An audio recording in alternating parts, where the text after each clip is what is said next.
వికారాబాద్ జిల్లా మన్నెగూడ చౌరస్తాలో ఓ మహిళను గొంతు కోసి హత్యాయత్నం చేసిన కేసును చన్గోముల్ పోలీసులు ఛేదించారు. వివాహేతర సంబంధమే హత్యాయత్నానికి దారితీసిందని పరిగి డీఎస్పీ శ్రీనివాస్ తెలిపారు. బాధిత మహిళ ఇంట్లో అద్దెకు ఉంటున్నటువంటి రాజ్ కుమార్తో వివాహేతర సంబంధం పెట్టుకుంది. ఈ విషయం రాజ్ కుమార్ ఇంట్లో తెలియడంతో బాధిత మహిళను పనిపిస్తామని చెప్పి మన్నెగూడ తీసుకువెళ్లాడు రాజ్ కుమార్. ఇక కొడుకు ప్రభుతో కలిసి బాధిత మహిళను గొంతు కోసి అక్కడి నుంచి పారిపోయారు. ప్రస్తుతం బాధిత మహిళ ఉస్మానియా ఆసుపత్రిలో చికిత్స పొందుతోంది. నిందితులు రాజ్ కుమార్, కొడుకు ప్రభులను అరెస్ట్ చేసి రిమాండ్కు తరలించామని డీఎస్పీ శ్రీనివాస్ తెలిపారు. ఆ మహిళ ఐడెంటిఫై అయింది.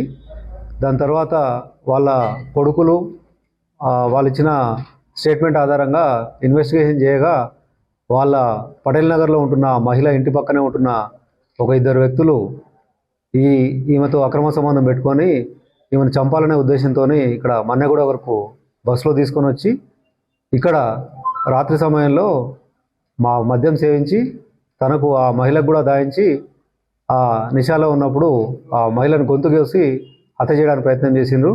ఆమె చనిపోయిందని భావించి ఆమెపై ఉన్న కొన్ని వెండి పట్టగొలుసులు, మిగతా కొన్ని 300 రూపాయల నగలు, మిగతా వస్తువులు తీసుకొని కొన్ని వస్తువులని అక్కడే పక్కన కాల్ చేసిండ్రు. గుర్తించకుండా అక్కడి నుంచి పరారైపోయినరు.